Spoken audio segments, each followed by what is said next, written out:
ஒரே ஒரு நிமிஷம் எந்த ஒரு மனசஞ்சலமும் இல்லாமல் அவர்கிட்ட போய் நிற்கிறப்ப, அப்பா எனக்கு இது வேணும் அது வேணும் அப்படின்னு கேட்டுட்டு இல்லாமல், ஏதாச்சும் நினைவுகளை மனசுக்குள்ளே வச்சுக்கிட்டு இல்லாமல், அவங்க அப்படி பண்ணிட்டாங்க இப்படி பண்ணிட்டாங்க, எனக்கு இப்படி நடந்துச்சு அப்படி நடந்துச்சு, இந்த மாதிரி பலவிதமான மன ஓட்டம் இருக்கும் இல்லையா, அந்த மாதிரி மன ஓட்டம் எதுவுமே இல்லாமல் சலனம் இல்லாத தண்ணி இருக்கும் இல்லையா, ஒரு பாத்திரத்தில் எடுத்து தண்ணி வைக்கிறோம், அப்படியே சலனம் இல்லாமல் இருக்குது அப்படிங்கிற அந்த மாதிரி மனசு இருக்கணும்.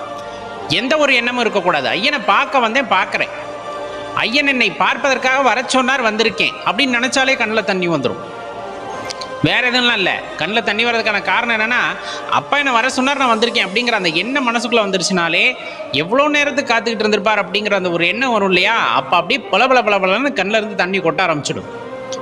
அப்படி ஒரு களங்கம் இல்லாத மனசு, சஞ்சலம் இல்லாத மனது, ஒரு அப்பா பையன் உறவை போல, அதே போல் குரு மாணவர் உறவை போல், அப்படி ஒரு பணிவா ஒவ்வொருத்தரும் ஒவ்வொரு மாதிரி அந்த அன்பு செலுத்துகிறோம் இல்லையா, அப்படி ஒரு அன்போட ஆலயத்துக்கு போகிறோம், அப்படியே பிடிச்சுக்கிறோம்.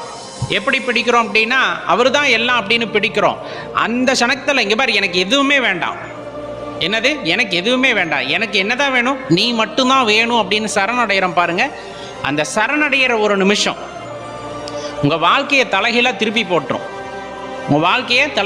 போட்டுரும். அப்படி சரணடைஞ்சவங்களுக்கு அதுக்கப்புறம் நடக்கிறது எல்லாமே சிவபெருமான் பார்த்து நடத்தி வைக்கிறது. எனக்கு இது வேணும் அப்படின்னா கொடுத்துறாரு, அது வேணும்னா கொடுத்துறாரு, வேண்டுதல் வைக்கிற எல்லாத்துக்குமே நடத்தி வைக்கிறாரு இல்லைங்களா. ஆனால் சரணடைந்தவர்களின் வாழ்க்கையில் அன்பை ஏற்படுத்துகிறார். அவர்கள் விருப்பத்திற்கு ஏற்றார் போல அவர்கள் வாழ்க்கையை மாற்றுகிறார். அவர்கள் தான் விரும்புவதே இல்லையே, சிவபெருமானை தானே விரும்புகிறாங்க.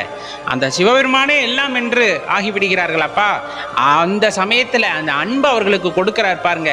அதை விட மிகையான ஒரு விஷயம் இந்த உலகத்தில் வேற எதுவுமே இருக்காது. அப்படி ஒரு அன்பு, அப்படி ஒரு பாசம், அப்படியே தனது பக்தர்களை அடை காப்பது போல இறைவன் காப்பார். சிவபெருமான் அடை காப்பது போல காப்பார். உண்மைன்னு உணர்ந்திருக்கிறீங்களான்னு யோசிச்சு பாருங்க. பல தருணங்களிலே நம்மளுக்கு இந்த உண்மையானது புரிய வந்திருக்கும்.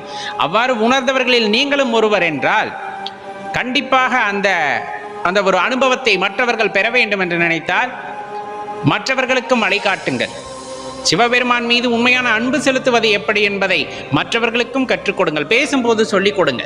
எதையும் எதிர்பார்க்காம அவர்கிட்ட அன்பு செலுத்தணும், இப்படித்தான் கேட்கணும், பஞ்சாட்சர மந்திரத்தை மனசுக்குள்ள எப்பவுமே சொல்லிக்கிட்டு இருக்கணும். அப்படி சொல்லும் போது ஏற்படுகின்ற உணர்வு அப்படிங்கிறது அலாதியானது அப்படிங்கிறத அவர்களுக்கு எடுத்து சொல்லும் பொழுது அவர்களும் அந்த இன்பத்தை அனுபவிக்கிறார்கள் என்றால் உண்மையில் நீங்க பிறந்த பிறவியின் பயனானது ஈடேறிவிட்டது அப்படிங்கிறத தெளிவா தெரிஞ்சு கொள்ளுங்கள். யாம் பெற்ற இன்பம் பெருகை வையகம் அப்படின்னு சொல்ற மாதிரி